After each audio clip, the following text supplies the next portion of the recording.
I'm sorry, I forgot to restart the recording. No worries. Did you want me to start from the beginning or are you good? If you don't mind, and I'm sorry, everybody, I totally No forgot about worries. No worries.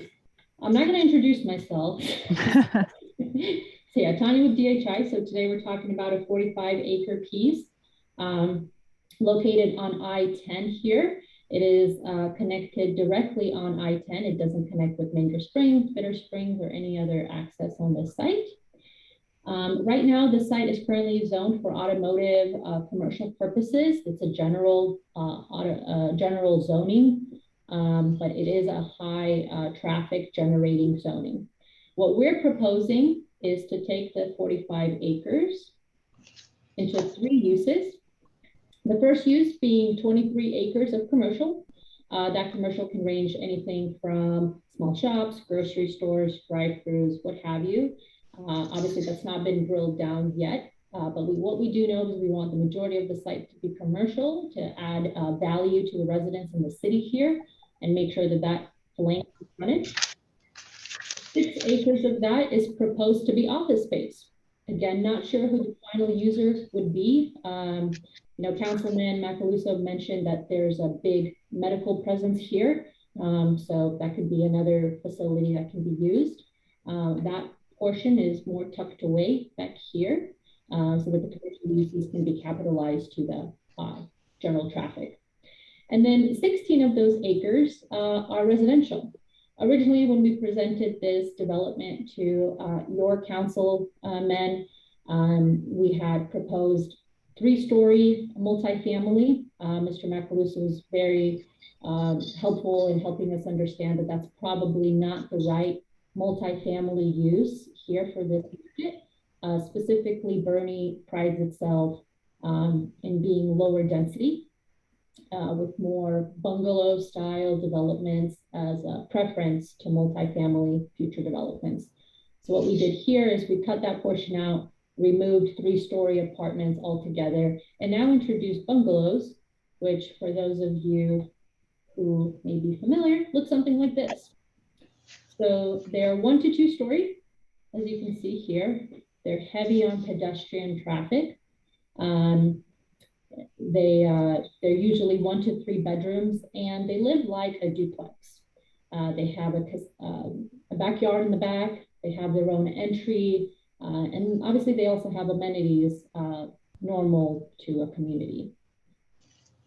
Mr. Macaluso also encouraged us to kind of look contextually. So we pulled off some color schemes that we have found while doing some reconnaissance study and context studies of the site. That included looking through what is the nature and fabric that Bernie has established in this area and what can we pull to make this development really fit into the context that, that Bernie has created here. So the mixes of neutral colors, whites, and some historic colors that we've noticed as well, such as this rockwood terracotta, these blues and greens that would be pops of colors throughout the development. And just to give you guys a brief overview of what these floor plans look like I mentioned, they're duplex style. So they have a backyard, their own entry, and they range between 1 and 3 bedroom floor plans. So this is like a 1 bedroom. This is a 2-story, 2-bedroom. And then a 2-story, 3-bedroom. And that's it. That's as high as they get. They top out at about 1,400 square feet, but they are larger than what traditional apartments are typical. So this is what we're presenting. We just talked about the commercial, we talked about the office space and the bungalows, and I want to touch on just a few points before I turn it over to the audience here. Ms. Harris has lived on this tract for a while, and we understand that it is a big natural area in Bernie. And so one of the things that we're trying to really capture here is the preservation of green space. So as you guys can see, one of our big focuses here is to save a lot of the kind of feel of nature. So we're going to have, I think somebody is not muted. We're going to have a buffer around the project that'll include a connected sidewalk that ties in some of the commercial, office, and bungalow spaces together to really capture that live, work, play environment and what we're proposing to be a mixed-use development. We're trying to limit how much parking spaces we have here. And as we progress in further developments, we're again, be really heavily looking on creating an architecture style for this entire project that will be well fitted into the context of B.O.N.D. So high level, that's the presentation. Don't want to do too much talking, but wanted to open it up for any questions that that our neighbors have, or Sarah, if there's anything else you want me to touch base on, I'm happy to do so. Really fast, I just want to point out that we don't have at this point a P&Z application. As Tanya mentioned, this is very early on in the process. The idea is to present it to the community and see what you guys' feedback are to whenever this is a formal application, it represents what the community see as a possibility for the site. We've had a few meetings between the development group and staff, try to figure out between what they would like to have the site developed and what we believe can happen. So you guys are the next part of the process, presenting and see what you guys have to say. We normally have pretty organized. Yes, I have Charlotte with her hand up already. So if you want to unmute yourself and make your comment, Charlotte, please feel free. Oh, hi. Yes, I'd like to know, it looks like the project butts right up against to Manger Springs on two sides, Manger Springs land. Is that correct? So Manger Springs does occur right here. So that is correct. But these lines that you see down here are the residential developments to the south. Yeah. Okay, because I mean, I'll just put it right out there. I'm less than thrilled to have 1,400 square foot houses butting up against, you know, $1 and $2 million properties. I think it's going to really lower property values for those in Manger Springs. So that would be my little point of contention. Okay. Well, let me address that, Charlotte. So I think it's a common misconception that apartments lower property values. I'm happy to send something to Sarah to help you kind of navigate that concern. What I would say off the bat, and I completely hear you, what I would say off the bat is that these are not low-income housing. These are premiums that will start at about $1,625 to $1,650 for a one-bedroom, and topple up around $2,400 a month in rent for the 3 bedrooms. So not Can only— I add something? yeah, go ahead, Sheila. I don't appreciate having the city of B.O.N.D dictating to me what can be done on the land. You as a city do not own my property.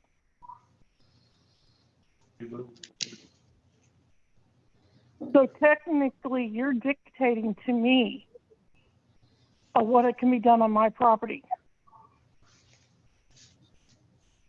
If the city wants to buy it for $20 million, we can end this discussion today. No, ma'am, that is not correct. The city is not dictating anything. This is a community. Oh, yes, you are. You have This is a community. Excuse me, let me finish. Since you said we're dictating, this is a bond meeting that was established by this council and this administration several years ago to give all residents in the area input into any type of development that might impact their area, whether it's commercial or residential. The fact is, the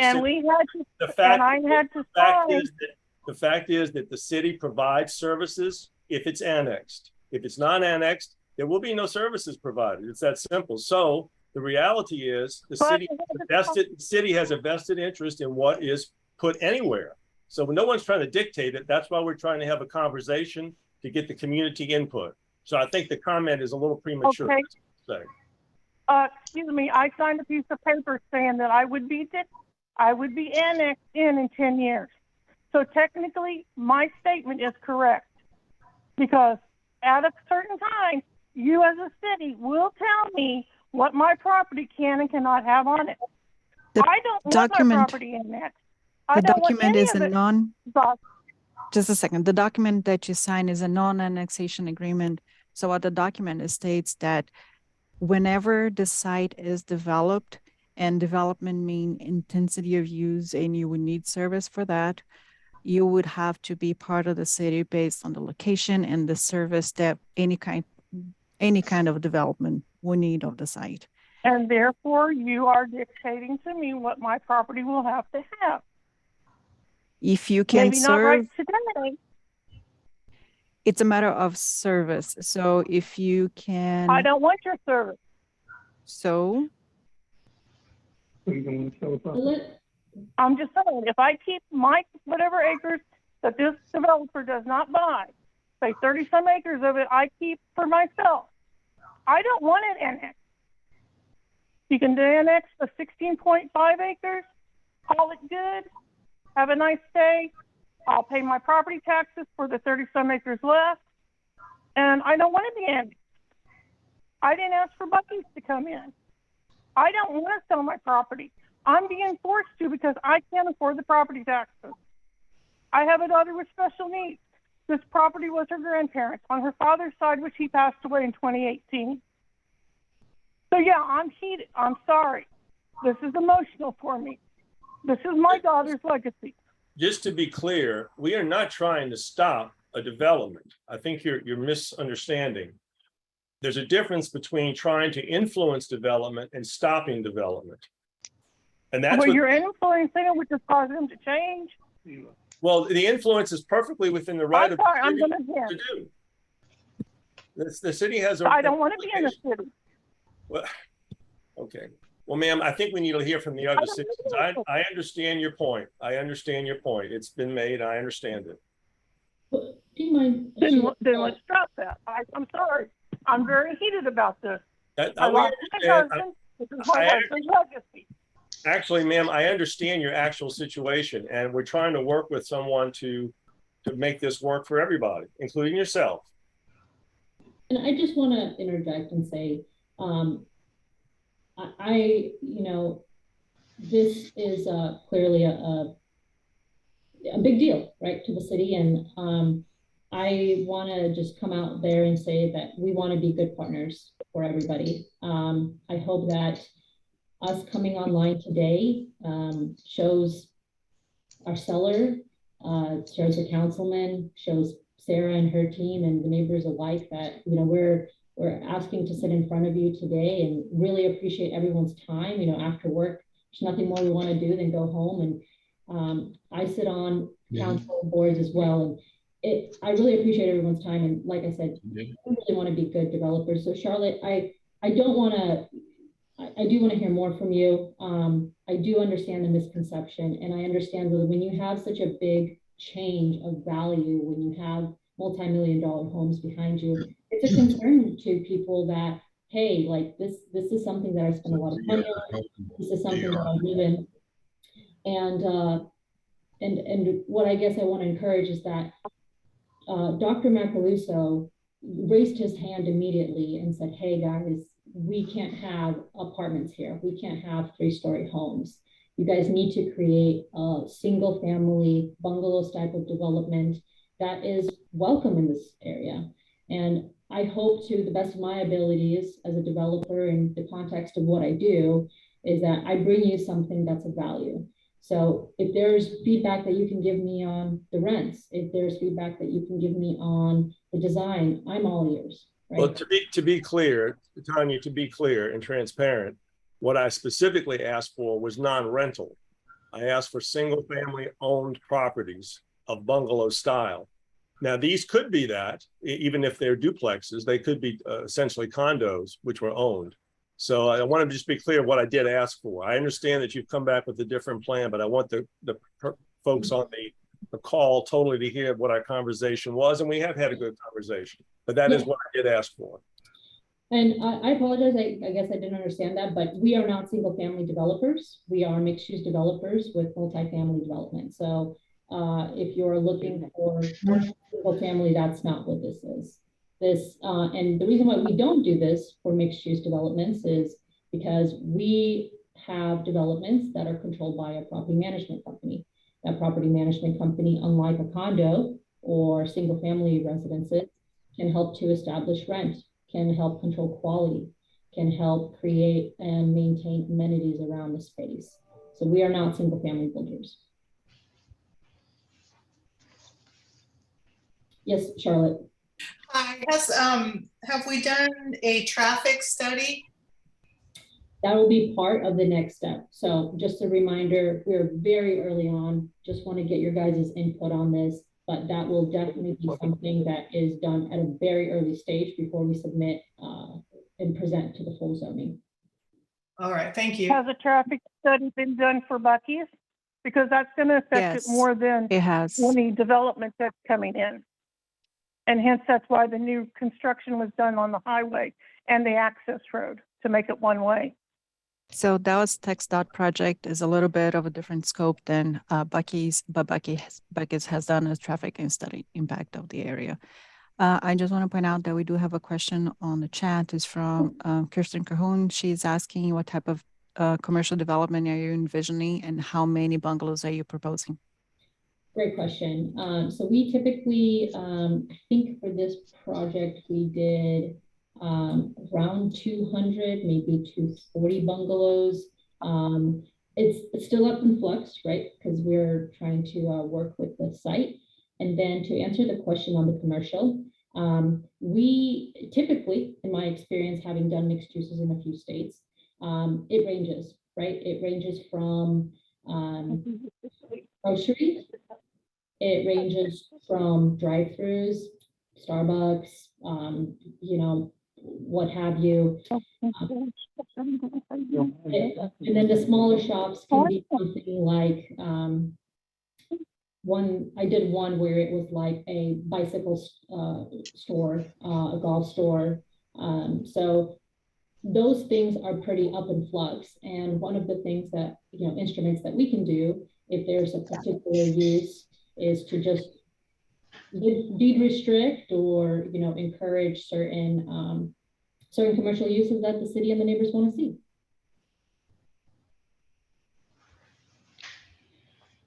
Does that answer her question? I don't want to pull up the chat without closing this up. I believe it does. What are the number of units, Tanya, that she asked about? How many? So I said, I believe we did anywhere from 200 to 240. I know we were trying to limit it based on some density restrictions, but I apologize if we don't have it listed here because again, the site plan in total is in flux. So, but I can get that to you and or to Sarah and she can circulate it.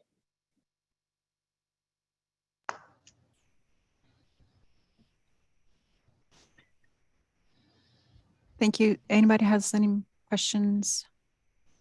You guys can unmute yourself and ask them. I have one follow-up question. This is Judge Cahoon. And I guess my follow-up question, which I heard 200 to 230 bungalows, I heard commercial, but what I heard was that it was some discussion over with the neighbors and people around with some interest in this. You are willing to put in some deed restrictions onto what type of commercial could go there. Yeah, so historically I've done that and I restricted it to certain things. So if that's something that we need to work on with the city to get our approvals, then yeah, we're completely open to it, right? That's why we're in front of you today.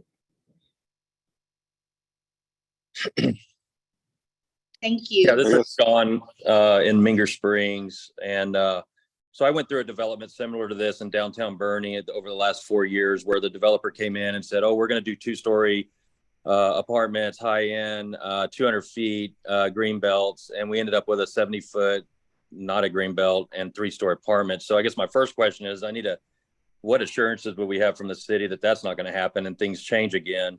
And then secondly, why wouldn't you have a 200-foot green belt instead of having all the green belt up front around the commercial? Why wouldn't you have a 200-foot green belt against the Minger homes? Because the way our lots are structured, you have probably, I don't know, maybe 11 or 12, homes there valued between 15 and $20 million, where you're going to have 4 or 5 basic apartments. You can call them whatever, but they're apartments at the end of the day. They're rent only, backing up to their backyard. So it becomes very not Bernie when you do that. So why wouldn't you have a 200-foot green belt around Minger Springs to shield us from that kind of situation? Yeah, so let me answer the first question through the city about the restrictions, right? So for one, again, deed restrictions is a good instrument that your team and the city level can use. The second one is a site plan approval, right? So when we go through the rezone process, we commit to certain things, and we're going to be submitting this as a mixed use planned area development. And so those restrictions will be set. If we build something that's not per those restrictions, we won't get our approvals, we won't get our certificate of occupancy, we won't have a project. I don't know how the other developer did this, but that's not our intention here. Nor is that what we're going to do. The other question you asked, which is a very astute observation, which is the 200-foot barrier. So because we're close to the frontage, TxDOT, by nature of eminent domain, can reserve certain amounts of frontage. So here we have setbacks. They're not fully represented, but we're building up to that setback. So for one, I just can't come any closer without, TxDOT's approval. So that's one thing. The 200 feet in the back, totally hear you there. And I was actually on site yesterday with the owner. We have a setback, but I understand what I'm hearing is you want us to go higher on the setback. So we can review that. I understand that with setbacks, it's the noise, right? You don't want people looking in, things like that. So we can look at a few things. I can look at a fence. I can look at a setback. I can look at a landscape buffer, and I can come back to you. And what was your name? I'm sorry, I didn't get your. My name is Sean Berry. Okay. I'm with the city. I thought maybe I said that, but yeah, a fence really wouldn't work in that scenario. This is Bernie. But I think a 200-foot setback would be a minimum look to give the homeowners along, I think that's Bidders or whatever road that is, room. And privacy. I mean, they invested millions into these homes, and now we're saying we're going to stack them. We had the same problem with Balcones Creek, I believe, when it came in, backing up to some other sections. And they did a great job of giving a proper setback to where the communities didn't touch. Okay. And they're just, I mean, it's and I guess my other question, it's more for the city, is this an ETJ? And if it is an ETJ, shouldn't it fall under the UDC rules anyway? So how the UDC rules and this go together. I don't know if they're different. So yes, currently it's in the ETJ. The city doesn't regulate uses on the ETJ, but we only serve properties inside the city limits. So they have, if they need service, they need city service, they would have to be annexed into the city. Then we can regulate uses, height restrictions, setbacks, and some of the other criteria that are related to zoning. We don't have still this exact setback they would be required to, because it depends a little bit of the zoning. It depends on the zoning category, and that's going to affect the setbacks they have. One thing that this site has is a scenic interstate corridor overlay district. And based on that, they do have a maximum height of no more than 50. And it's a lot, I understand, especially when you're talking about residential, but you have to see that that's more focused towards a development closer to I-10. So once it gets to further back to the development, it's going to be more related to residential zoning category, and wouldn't be more than 2 stories, 2.5 stories. And can I ask one question? And Charlotte, I see your hand is up, so I'll be sure to call on you next. But one question is, where is the 200 feet coming from? Where is it coming from? I mean, it's just a number, but I would think that would give enough distance between the backyards of these homes. You're backing up to 1.06 to 1.5 acre tracts that have septic systems and other things in them. And so I would think you'd want 200 feet because of the things that are going on here. And also, I don't know that I don't have a topography map on me, but the topography, if I'm not mistaken, is pretty rough over there, but maybe it's not. There is a draw behind Bitter Springs. that would have to be dealt with. So you would not be able to build all the way down. The other issue, just to be clear, is this is far from a fait accompli. This is still an early stage. I mean, there's multiple things that have to happen. I'll be also candid. I agree that there needs to be a bigger setback. I think the density is still too great. Tanya knows I'm going to say that because I've said it before. I still don't understand why D.R. Horton can't build homes. They do build homes. I know they do. So I'm not sure why they... So we are DHI Communities. So we're a subsidiary of D.R. Horton. So we only build multifamily homes.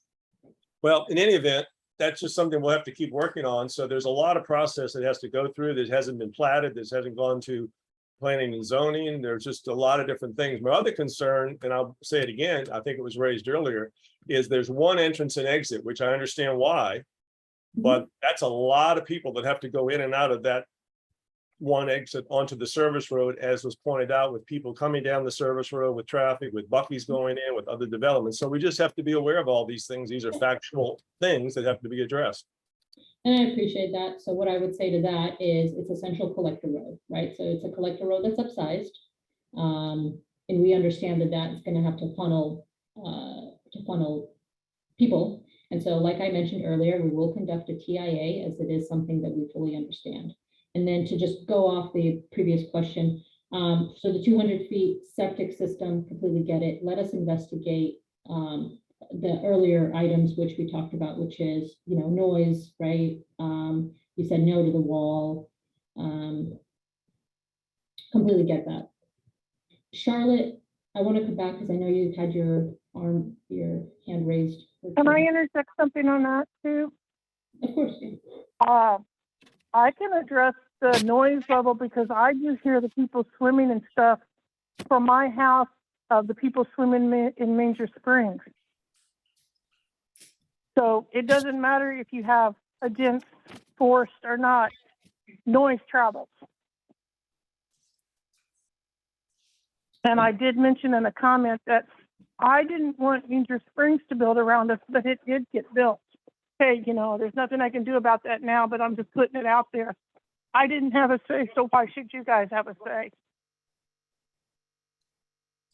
So I can hear that, you know, the sound is a big thing, and we can conduct studies of that for sure.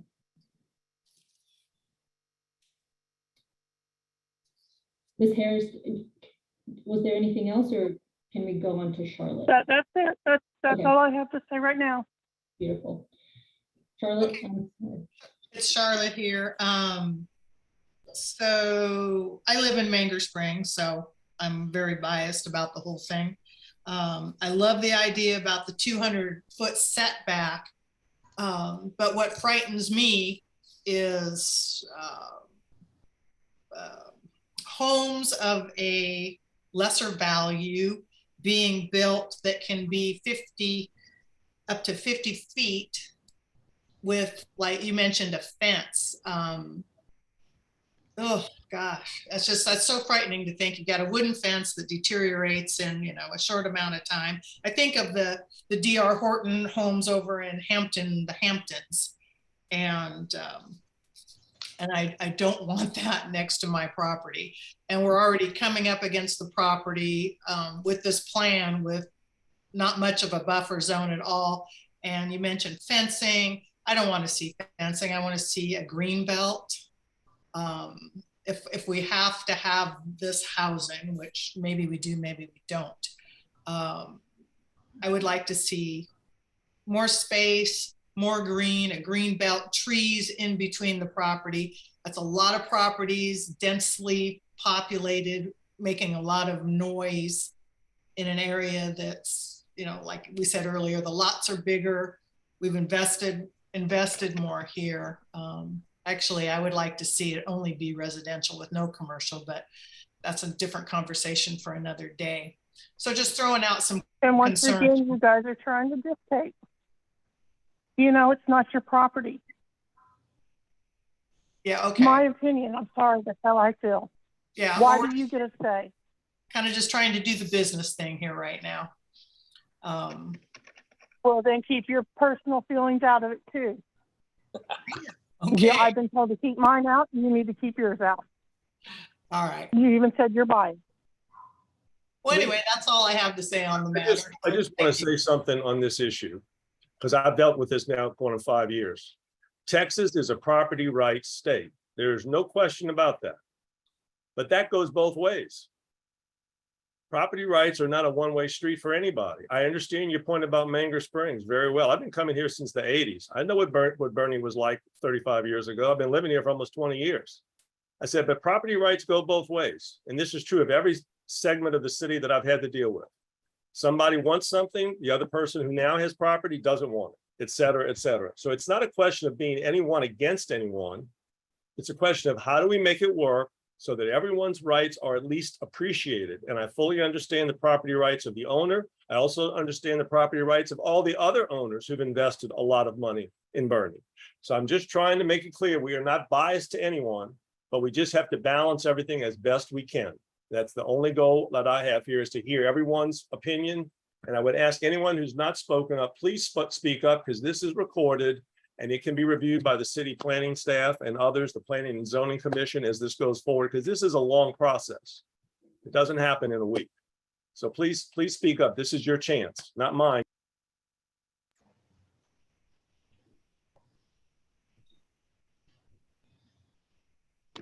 So this might be a question for the city. And Tanya, by the way, thank you for the presentation.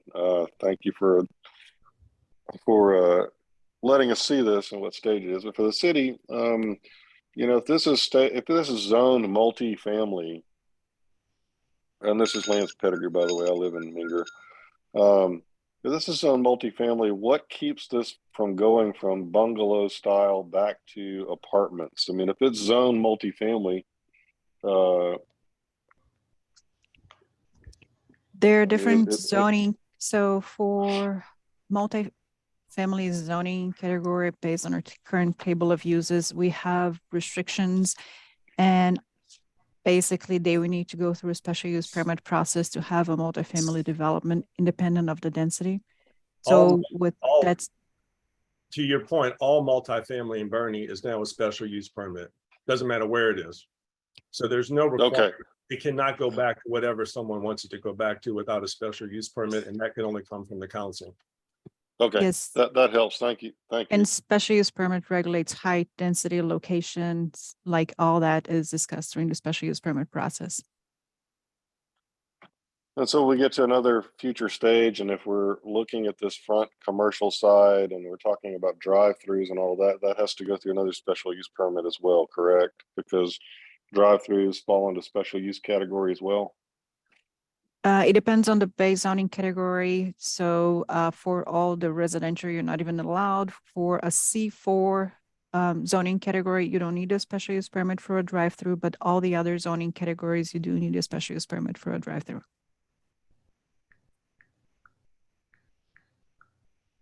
So it depends on the zoning that it receives at the end. And Sarah, correct me if I'm wrong, and this is going to be from my understanding too, like early stages, right? We're just talking when we go to submit for zoning and everybody around the table sits down, it'll be staff, it'll be council that recommends what zoning we should shoot for to get what we want. And then that zoning is then presented to the public, presented to council. Is that correct? Like you guys would be guiding us through that process. So once you get to a final plan, the item is presented to Planning and Zoning Commission. Planning and Zoning Commission makes a recommendation to City Council, and City Council is the decision-making body. So they will decide at the end of the day. We just recommend, and staff tries to be as neutral as possible with all of it. Just to clarify, the process that exists, since this property is not in the city, once any property is annexed, it does not have zoning. It receives either a holding category or at best what's called an RA, a residential agricultural category, which would be large acreage. So it really isn't zoned at all. So the applicant then has to apply for the zoning that they think they would like to have based on what they're trying to do. Now, to be clear also, zoning is not a right. Upzoning is the preference and the prerogative of the Planning and Zoning Commission and the City Council. Downzoning is different. Downzoning, we have no authority to downzone unless the owner of the property requests that. In this case, there would be no zoning. So any zoning that's requested will be upzoning, which means it's at the discretion of the P&Z and of the city council. Just to be clear on the process. And then I believe what we're going for early stages, Sarah, is a P.A.D, right? A planned area development. It would be a, yeah, it would be a PD that's a flexible zoning tool, but you still need to have a base zoning category, and the density would be compatible with that as well. Yeah, so I guess just wanted to ask those questions for our audience to understand, like there's multiple systems and multiple checkpoints in place to ensure everything from multifamily to commercial is contemplated. Is that fair to say? Yes, that can be contemplated. This is Lawrence Lowe. I'm a resident of Menger. My concern in looking at this is not necessarily the multi-use, but the density of the residential areas and the density of the office buildings. Looking at your drawings, and I know it's not to scale, but you talk about 200 plus units, we're talking about 500, 600 people living there. And then looking at the office, the commercial side of things, there's a lot of parking spaces you have drawn in there. And there's a single access in and out. So the noise level and the traffic concerns me more than anything. If the project could be scaled down to some degree and still make it viable for you, that, you know, that might be something to look at. That's my comment. Absolutely valid comment. So want to give you a bit of commentary there. So yes, absolutely right. Like this is early stages, just putting ideas to paper. Our civil engineer, who I believe is on the call, will be working with traffic engineers to ensure that this site and this collector road can handle the use. If it can't handle the use, we can't get it approved, right? So that's a pretty clear path forward. As far as the potential goes, so what I could say is we had originally planned for this to be close to a 400 unit development. Your council member raised their hand and said, again, that's not what we want to do here. We want to have lower density residential. For us to make this work, and let's be completely frank, we are developers, right? We're in the business of making money. We would have to have at least 200 and I believe 10 units on the residential side to make it work. Anything lower than that is not a feasible project. And this project would sit and develop into what Sarah had alluded to earlier, was just a different zoning plan for the city with higher traffic. So just want to be frank. Obviously I'm here to collect those thoughts and ideas, such as like the 200-foot setback. But I do want to be frank where we need to be in order to make this pencil. Can I interject right now something to ask you, Tanya? Right now, we're only looking at 16.5 acres, correct? Yes. So the whole development that you're seeing there isn't what they're proposing from their standpoint. It's just a sample of what the other part of the land could be done with. So the only thing that this parcel is developing is the bungalow type homes. Yeah. Is exactly. that correct, Tanya? Yeah, that's exactly right. But in order for us, did that help explain to some of the council members? Yeah. That some of the drawings on here are just an example of what it could be. You're 100% correct, Sheila. And you know what I would say is, like, you're going to be working with us to help bring the entire site through annexation, the entire site through zoning. But I will not be here, to guide you like through the commercial perspective. I can help set restrictions, I can help set parameters, but I'm here. And I haven't even got an offer for that yet. Christy Stark. I'm Christy Stark, Assistant City Manager. So Tanya, could I just ask one question? And really appreciate everybody being on the call and getting to hear about the project and asking great questions. So are you all not looking to purchase the entire parcel that you've shown with the commercial? You're only looking to purchase that 15 or 16 acres? Your company that you're working for. What we're presenting is the 16.5 acres, but Okay. Okay.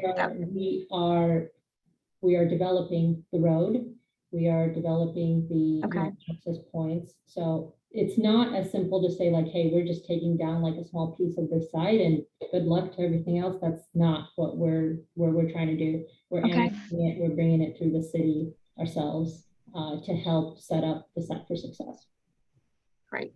All right. Well, that was very, very helpful. And especially since this is just very preliminary discussion. So thank you. And like I said earlier, to be honest, I didn't want to sell it all, but realistically, I'm paying $26,000 in property taxes, and I have a daughter with special needs. I'm to the point I have to sell part of it in order to pay the property taxes that are going to go up once Buc-ee's comes in, realistically.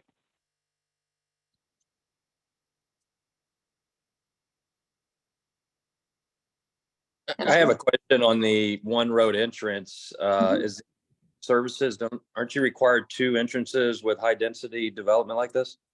It's a great question, right? It's one of the things we always worry about on a big site. So this is a collector road. So roads can be highways, collectors, private, what have you. Collector roads just do just that. So they can collect from other properties. So these pieces, and let me go, yeah, you can see it on this map. So like every section has 2 accesses, but it goes through a main collector road. That main collector road doesn't actually have to have 2 entrances. And Matthew, if you're on this call, maybe you can put not an architecture description to it, but like a real civil engineer terms to help answer the question if you're still on. Sure. Yeah, I'm still on. And yeah, exactly what you were saying. So the collector road will be a public right of way.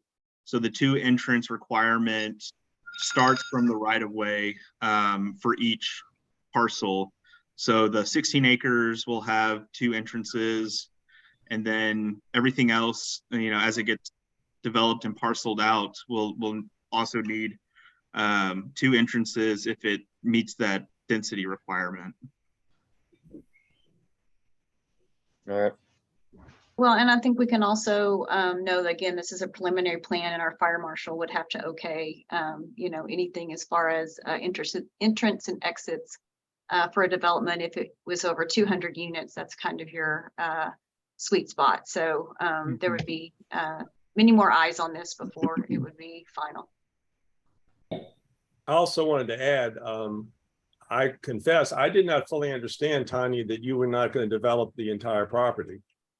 Because when this was presented, as you presented it now, it was presented as a single image with outlines. So I wasn't aware. So you're not buying but the 15.5 acres, 16 acres. That's it.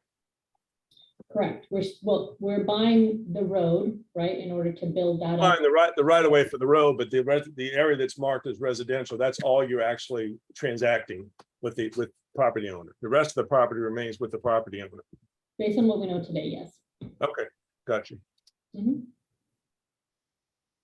So all of the access road would remain with the 30 plus acres. It's not included in the 16.5.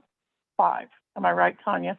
Right. It's the easement, right? Like we have to build that road to benefit us and future owners. Right. But yes, but by putting that road there, by putting where we're going to put the 16.5 acres in a way, we encourage what's going to happen. So it appears, this is Lance again. It appears to me that, for the density you're proposing, the multifamily, this is going to have to come into the city to make this work. You're going to have to do that. So, but the question is related to Councilman Macaluso's statement there. So when this comes into the city, what keeps this whole thing from ending up being multifamily zone? Because if you're going to only develop the 16 acres, are we zoning the whole thing when it comes in? No. How does it work? It can only zone the property that actually is coming into the city. But as I said, and then Christy, you can weigh in on this, and Sarah, I mean, basically, this is kind of a hybrid situation because the continuity here gets complicated because if there's a road, in theory, again, we're way up, this is the cart before the horse. In theory, if this was approved as it was stated here, the road would almost have to be in the city because you have to have access unfettered by anything with easements and access for utilities and everything else. So there's just a whole list of engineering issues that planning department and the city have to work out independent of what I think. And Matthew, help me understand this because I believe we need to annex the whole property and then we need to rezone the whole property, right? That was our early conversations. Yeah, so that's probably the best path forward for this. And what, I had recommended from the start is you annex and entitle the whole property. That way, we don't, the property as a whole is only going through it once, and we can set those parameters up front. So to Lance's point, the site wouldn't be zoned as multifamily for the entire 45 acres. There would be a portion that's zoned, and I believe there's bungalow housing zoning available now. So you'd have a portion that's zoned for that use. You'd have a portion that's zoned for a specific commercial use and office use that would essentially lock the site and uses in. So you couldn't go back and change the product without having to go through that process again, having the public weigh in, having P&Z and city council weigh in. And so, there's a lot of mechanisms in place to prevent kind of a bait and switch scenario. And so what Tanya's showing on the screen is, one iteration of the whole picture that we envision here. Yeah. So, and again, these are early discussions with Ms. Harris. We talked about phasing that out. We don't know what the process is yet. Our first step is to get this in front and get that feedback, which, very good, and want to hear more of that. I did see I think like a flag for a new chat question that came in. If somebody could read that for me so I don't have to close out of this. Yes. So there is a Charlotte put a comment, if you want to see what looks like their homes behind Faber Elementary School, and Bob Cates and the question, and has the commercial 23 acres and the 6 office acres been sold? If so, to whom? Right, so look, elephant in the room, right? D.R. Horton has a reputation. And again, I will just extend one more time that we are DHI Communities. We build multifamily development. And if you guys want to see what our developments look like, we have one right across from Rolling Oaks Mall. That is a very similar development. And if anybody on this call wants a private tour, Sarah, you can extend my contact information and I'll be happy to meet them on site for that. As it relates to the commercial frontage, nothing has been sold. This is very early on. That's the response there. Just for clarification, you said you are a division of D.R. Horton? We're a subsidiary. So what is the name of your company? DHI Communities. DHI Communities. Thank you very much.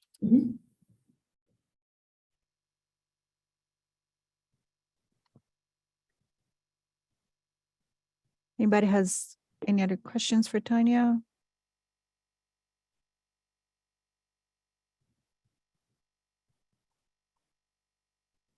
Haven't seen anybody?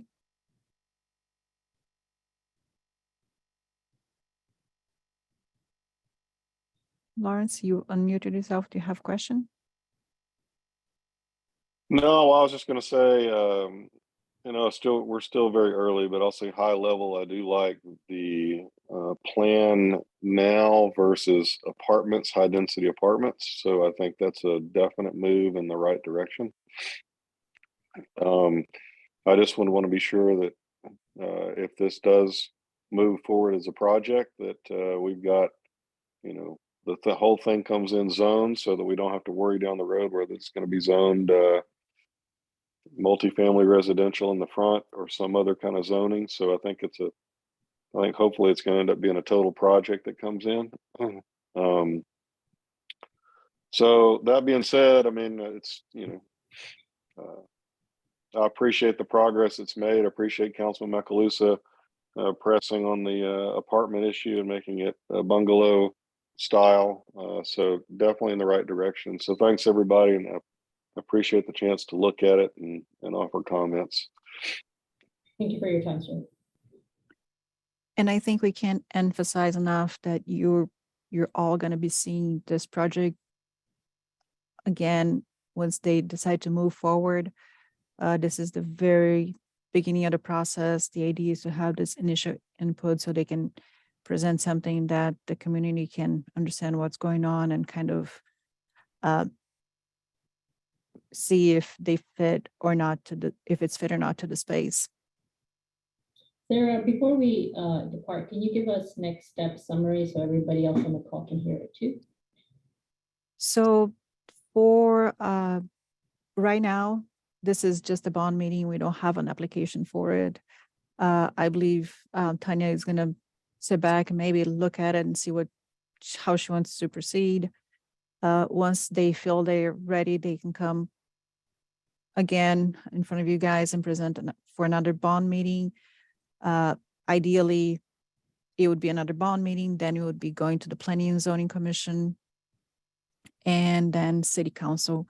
During all the process, we do notify the neighbors. We make sure to get the community involved. So once it goes to Planning and Zoning Commission, all the neighbors are going to, within at least 200 feet, are going to receive a mail, a letter, paper, not online, with the request, with maps and describing what's going to be presented. And the same thing is going to happen once it goes to council. So it is going to take some time, and whenever they decide to move forward, you guys are going to be notified and you'll be a part of the process. I just want to add one thing to be very clear to everyone on the call. It's been brought up about the history of Mango Springs. Buc-ee's has been brought up. The reason I'm even on this council is because of those things. The fact is, Ms. Harris is correct. There was no bond process when Mango Springs was built. Mr. Miller sold his property and it was developed. There was no bond process when Buc-ee's was developed. So it wasn't until after the fact that the neighbors had any chance to say anything about Buc-ee's. So the entire process you're engaging in right now is the result of the council that was elected when I came on board in 2018, 2019. We have gone through this process, which is not always easy. It can be contentious. I acknowledge that, but it's a desire to be transparent and give everyone a say, good, bad, or ugly, and say, look, this is the way it is. Everybody has their input. That did not happen with Mango Springs. That did not happen with Buc-ee. That did not happen with most of the new developments in the area. Didn't happen with South Glen. Didn't happen with Regent Park. Didn't happen with Esperanza early on, because these developments all came in long before the process was in place to give the community much more transparency. So I just want to say to you that I appreciate everyone's perspective on this, and I fully understand the concerns that everyone has. But I just want you to know that this is the process that grew out of the concerns that have been raised about the way this happened before. Councilman Macalusa, I just want to say that this is my first one. I think it's a great opportunity for us to participate. So I do appreciate it. Not having any input is not helpful. So hear from me that I appreciate the opportunity. Well, and one last thing I might say too is that as Sarah did such a great job of going through all the different things that still would have to happen. The first things that would, if we have another bond meeting, but then it would be like at the annexation and the zoning. So that would be the first thing that people would be notified about. And like she said, you guys, there'll be plenty of notification and plenty of opportunity for the community to feel like they have a really good idea of what's being brought forward. And just want to say thank you to everyone. Thank you to Sarah, Dr. Mack, Nathan, and all the community for being part of this. And one last question, Christy. It appeared in the chat room. It's a whole nother subject, but to the point of all the things that have to be done, this whole site plan has to go through a stormwater drainage plan. Yes, sir. The whole different issue. We have the model stormwater ordinance for Texas. So the point is that yes, independent of anything here, there's a whole nother layer of review in terms of flooding and stormwater and runoff and all that has to occur. So there's just so many different things that have to occur. I just want the public to understand that it's not just yes or no. It's more complicated than that. Right. You are Yes, correct. this is very initial draft, as Tanya was saying. Like, there is a lot of the topography of the site may shift a little bit, some of the building placements and things like that. So this is the very first step, and whenever it's made an official application, you guys are going to have more detail, and they have to have a more in-depth understanding of some of the characteristics of the site.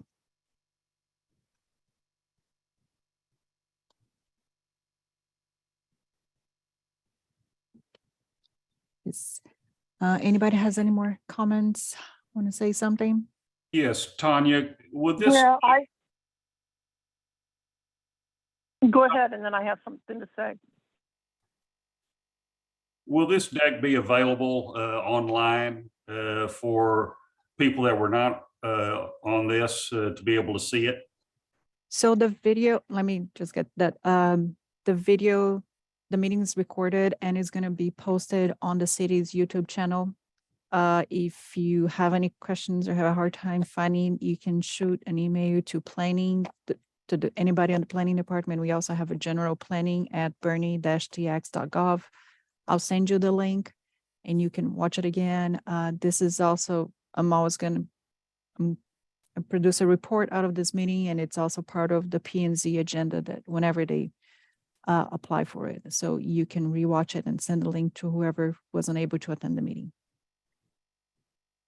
Okay, two things. One, I kind of feel like I'm getting the raw end of the deal, that Millers and Bucky's came in and they were able to sell their land and anything was developed. I just want that noted, that I don't think this is fair. And two, Meanger Springs and now also the highway is going to have a lot of drainage that comes onto the property, my property. What was the thought process on that when Meanger Springs was built? And you can go look where all of the drainage from Meanger Springs drains right down into where you're talking about the topographical, which Meanger Springs caused some of the land to be in the condition that it's in now. Where you're saying it's not going to be able to be built. You can build anything over water. Look at the Riverwalk or around water things. Well, and Sheila, I will say this, there are many opportunities for people to build. We actually just have, there are many environmental regulations, but there are detention ponds and there are all kinds of different forms of things that someone developing the property would go through a complete topographical survey. They'll work with their engineers. They'll have to do a drainage study. So, and the good thing about this is they'll be able to, with this piece of property, handle the drainage that comes across the property right now. So all those things will be considered and as someone moves forward with development. But what is my repercussions for you guys at Meanger Springs that have your water coming onto my property right now? How do I deal with that? Because before Meanger Springs was built, I didn't have near as much runoff that's in there now. Is that a lawsuit that I need to look into?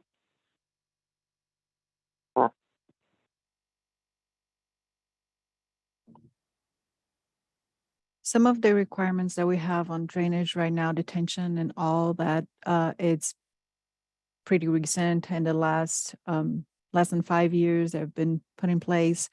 And I think we've learned with whatever development in the past and what we need to correct on the methodology to make sure it's not happening again or getting worse. So some developments all over town. People should be paying me for destroying my property.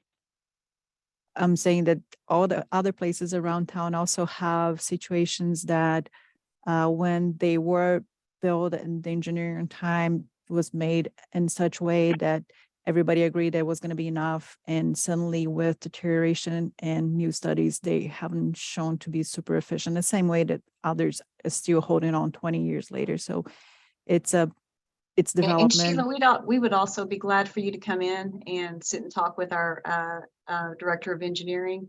And he can show you, you know, how the drainage works in Minger Springs. And we'd be happy to do that. That's something that we do with folks all the time. So please feel free. You could reach out to Sarah and we can get you set up, and we'd be happy to do that.